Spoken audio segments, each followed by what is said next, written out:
Hey, what's up guys, welcome to this squad builder with me, boy FIFA 1 HD, where we will be putting together an unbelievable hybrid team featuring three incredible players who you will have seen in the thumbnail already, which is Inform Bergwijn, Inform Malen and Inform Wijnaldum.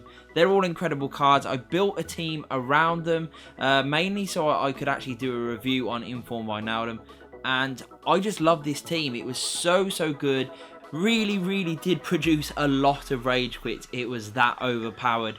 The pace, the dynamism in the midfield and the defence, the great play that they can produce, and just the sweatiness of this team. It's really cheap too. Actually only came in between 200 and 250k, sort of in that ballpark of about 220, 230 is probably what you'll be able to pick this up for. And what a team it is, guys. Honestly, I really had good fun with this team, and I'm sure you guys will too. But obviously, if you do have any questions, if you do have any suggestions for improvements, then ask away and let me know in the comments below, as I love reading what you guys have to say. And also, of course, hit that like button and subscribe if you do enjoy the video. So without further ado, we are going to go ahead and put in our goalkeeper, which will be the 84 rated Bergwijn. Now this guy is fantastic. He's one of the keepers that I've pretty much had from day one in FIFA 20. And I've just seen no reason to upgrade him because he's been so reliable, really good distribution, great reflexes, really nice handling and good speed too. Comes out, really does make the angle very difficult for the attacker and just saves a lot, doesn't push too much into trouble, and just was a really solid pick. Okay guys, so now we're going to go ahead and put in our right back, which may be an interesting choice, but obviously for chemistry reasons we put in Vander. And then at centre back we're going to have the partnership of, just find him, Nathan Ake. And then we're going to go ahead and put in Joe Gomez, a very dynamic partnership there, I think you'll agree. And then finishing the defence off at left back, again more for chemistry reasons, we have Emerson. Now I'll start off by talking about the fullbacks, and Emerson and Vander are probably the more unusual choices within this team. Players that people will not use, but let me tell you, they were absolutely fantastic. They weren't my first choice either, I'll admit, but they were really overpowered. Vander, being the lowest rating within this team, actually performed just as well as anyone else. Good pace at 83, so very dynamic. Really good stats actually for a silver card. 60 shooting, 64 passing, 66 dribbling, 71 defence and 76 physical. I think that's really solid. Obviously he is in the team for chemistry reasons, but he was very good. Great for winning the ball back, good cover for the defence, and also good going forward, which was exactly the same as Emerson. Emerson's card is not rare, it doesn't look that appealing. No one's really going to use this guy unless you have to, but honestly he was brilliant. His defensive positioning was exceptional, always making good interceptions, good tackles, and really good going forward. So I had no problems with those two at fullback at all. Now the partnership of Joe Gomez and Nathan Ake is one that I'm sure many people have been using already. It's really OP and it costs barely anything. I mean, I've picked these guys up for about 1,000 coins each or less. They are that cheap, but so overpowered. Both rated 80. Both incredibly pacey defenders with very solid defence and physicality, and if you use the right chemistry style on both of them, you will have an absolute rock solid defence, because they've got the pace to recover if maybe they don't quite make the first tackle or block or interception, but then they've got the really good defensive nous to recover, to get a slide tackle in, to get back into position, and they cover each other as well because they have that pace. They just provide a really good wall in front of Bergwijn, and I really couldn't ask for much more of those defenders.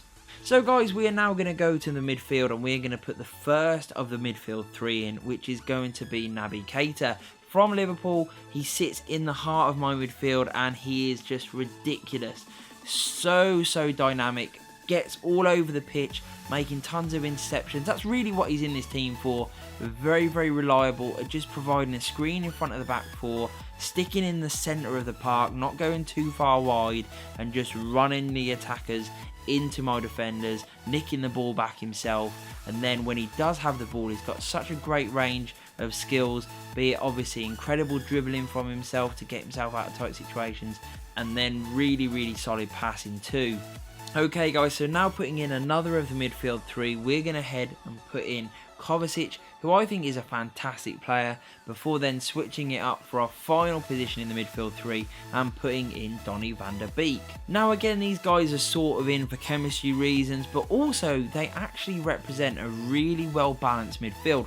All of these midfielders have really solid stats in every area, some more so than others.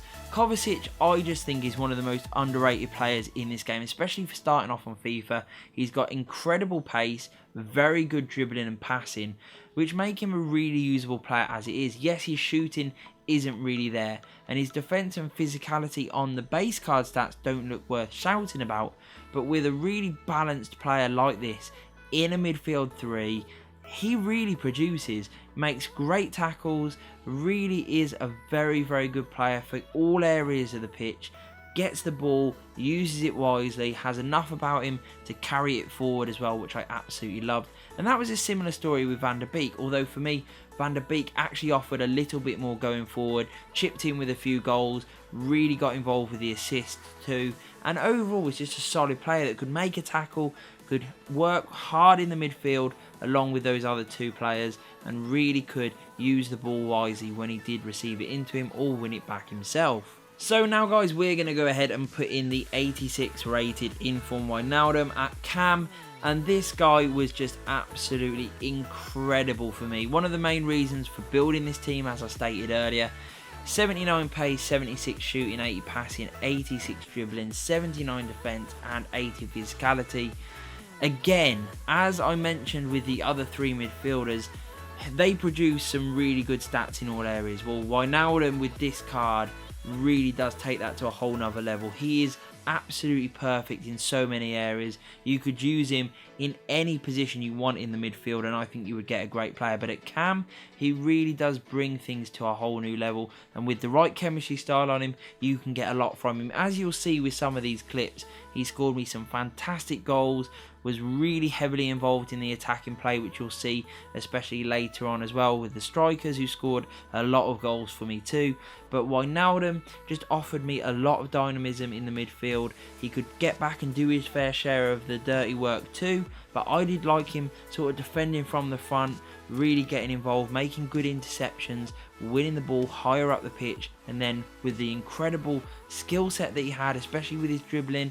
And then I obviously upped his passing and shooting, making him really lethal in and around the box. Very good for getting assists, and also very good for scoring a lot of goals too. Okay guys, so now we're going to put the first of our strikers in, and we are going to go for inform 84 rated Bergwijn, before then finishing the team off with the 81 rated inform Malen. Now I'll start off by talking about Bergwijn first. This card was just absolutely incredible, really well priced. I think I picked him up for around sort of 20k, which is absolutely nothing. I did upgrade his shooting because that does lack a little bit, and I also upgraded his physicality, which I thought was ridiculous. It made this guy one hell of a pacey tank with incredible shooting, very good dribbling, just to make him one of the most overpowered players in this game in my opinion. He made great runs for me, he scored a lot of goals and was just really, really lethal on the counter-attack. Linked up well with Wijnaldum and Malen, and were just overall a really solid player that could carry the ball himself with his amazing pace and dribbling, but could also use it wisely with his decent range of passing, and when the chances came to him, by God did he finish, and finish well. Now we move to our final player, which is going to be the 81 rated inform Malen. Very similarly to Bergwijn, very pacey. 94 pace is just ridiculous, again making this one hell of a great counter-attacking team. The two of them, especially Malen, always looking to get in behind, which is incredible. Very, very good for this team. Means that Wijnaldum and even players like Kovacic and Vander Beek can get the ball and look for these guys, and they're going to be making some great runs and very, very easy to find. I also upgraded his shooting and physicality, again to make him really robust, because he already had the pace, he already had the dribbling in my opinion, which was very decent for a striker, meaning that again he can carry the ball, he can make great runs, he can finish easily. You will make people rage quit with this guy and this team in general so many times, it is unreal, because the pace that you have in all areas. I mean, the average pace in the midfield is really solid and the defence, but then when you get to the strikers, my God, do you have some absolutely rapid players. You have Wijnaldum who can feed them, and just overall you have a great team that will score you a ton of goals and just play really, really well. So now that we've looked at all the players within this team, we've completed the squad builder, we're going to go ahead and look at the custom tactics, whereby you see the defensive style at press after possession loss. You see the width there pretty much in the middle, depth a lot lower there, only at 4. We have the offensive style at long ball because we do have incredibly pacey strikers and we have great players who can move the ball forward. Width there in the middle, players in the box very high there, and then corners and free kicks left pretty much as it is. On the 2 strikers we do have stay central and get in behind as well as stay forward. While on Wijnaldum we have stay forward and nothing else. On Keita we have stay back while attacking, cover centre and aggressive interceptions, while on Vander, Beek and Kovacic we have cover centre. And that really does complete the player instructions and the custom tactics, guys. This team was incredibly fun to bring you. I really hope you enjoyed the video. I'm sure it's a team that you could upgrade if you do have a bigger budget, and you could really have some fun with this. Really is a great team, especially as more cards come out through FIFA, whereby maybe you can replace Emerson, Foster-Mensah, maybe swap in Fabinho for Keita or something like that. There's definitely a lot you can do with this team and build upon it, but a great way to get those front 3 in and really have some fun with an incredibly attacking team that is brilliant on the counter attack. So I hope you enjoyed the video, guys. If you did, hit that like button, hit the subscribe, and peace.